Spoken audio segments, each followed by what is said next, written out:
fact, I do think that as we go from 3.7, 3.8, 5 trillion, 10 trillion, I always say this, and whenever I get a chance to the younger generation, they never take your growth for granted.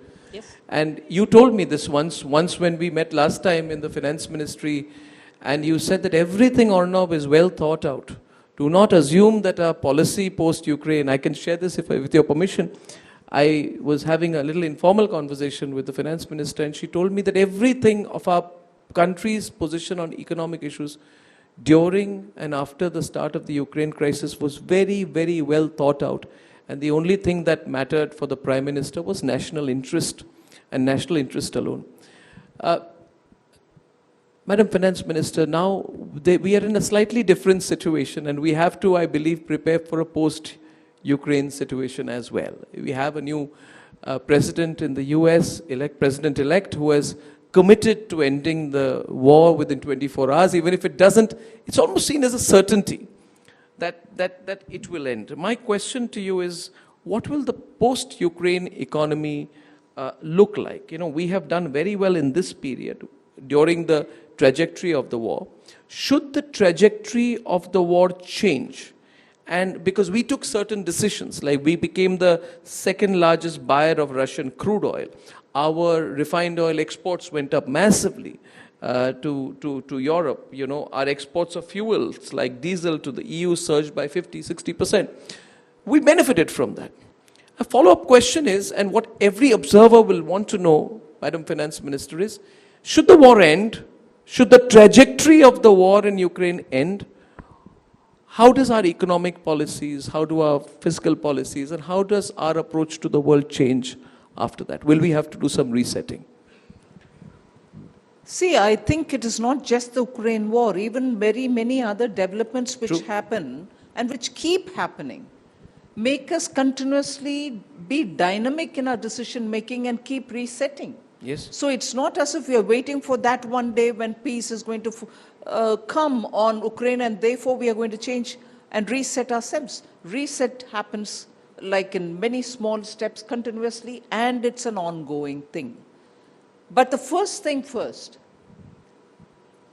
Ukraine war is something which PM has also said, we want peace, we want talks, we want, normalcy restored and so on. Absolutely.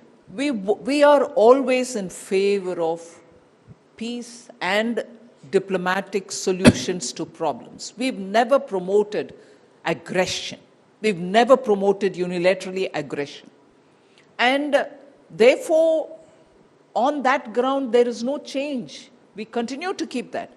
But post the war, or post any other situation, post the US elections, yes, and the kind of results which have come, as always, you asked me about reset. I'm using yes, the word consciously. As always, yes, we'll keep India's interest on the top. So wonderful. That's the reset. And that is the reset each time on doing things, but each time we keep India on the top, India's interest on the top. Yes. Ma'am, in that follow-up to that question, you recently came back from Mexico, and then you had meetings in Washington, very, very recently. One particular comment of yours I found very interesting, and it's in the context of putting national interest first. If I may quote, you said that while we welcome business and investment in India, I think you said this in Washington, there must be safeguards in place given India's sensitive neighborhood. And now we need as much FDI inflow as we want. We can get 100 billion, we can get a 150 billion, it will still not be enough. How do you balance, for example, the economic potential of welcoming Chinese investments or investments from other countries with the imperative of maintaining our national security interests and our economic sovereignty as well? Because your comment was seen in that context. If you can please elaborate on that.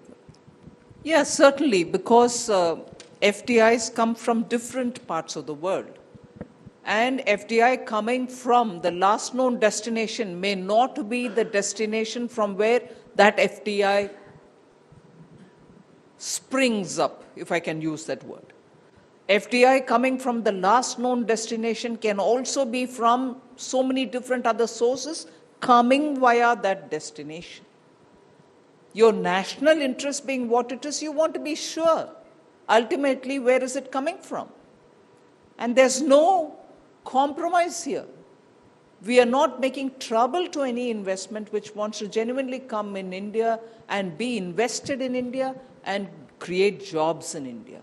We want those investments. But we also want that so-called screen behind the investment source also to be opened up. We'd like to go through the screen and say, where exactly is it coming from? Let's understand it. Yes. We're not stopping anybody. We want, actually, we are inviting people to come and invest in India. Where else would you have a law-abiding society, jurisprudence and everything common law-based, which everybody knows? Delays may happen in the courts, but you get your justice, and in a transparent fashion. Youth who are very skilled, who can contribute to production. The growing middle class, which has the purchasing power and therefore a captive domestic market. So what better for an FDI compared to anywhere else? So FDIs are invited, we want more of it, but we also want to be sure that who indeed is bringing that investment. Ma'am, every word of yours is watched very closely nowadays, ma'am. And I can say this, that even when she was spokesperson of the BJP, Ms. Nirmala Sitharaman never spoke a word out of place. And as Union Finance Minister, she's measuring every word, because every comment here will be measured by the markets, companies, private sector and foreign investors. So she said something which I think has great significance. I don't know if you saw the recent comment of Vladimir Putin about the Indian economy. Did you see that a few days back, what he said?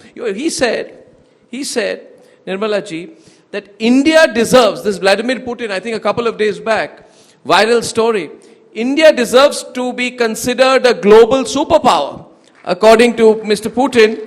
And he cited India's fast-growing economy and our ancient culture. So I think this is an incredible statement coming in, and it's an expression of his belief. Do you think the world will respond to us differently as we grow? I always wonder about it. Now we may be an object of interest, then investment, then curiosity, then competition, and then people think it might get ugly. Will it always be possible, in your view, for India to navigate on one course without being attached to a bloc? This question in my mind in the context of our dramatic decisions vis-a-vis Russia after Ukraine. Can we continue to be non-aligned?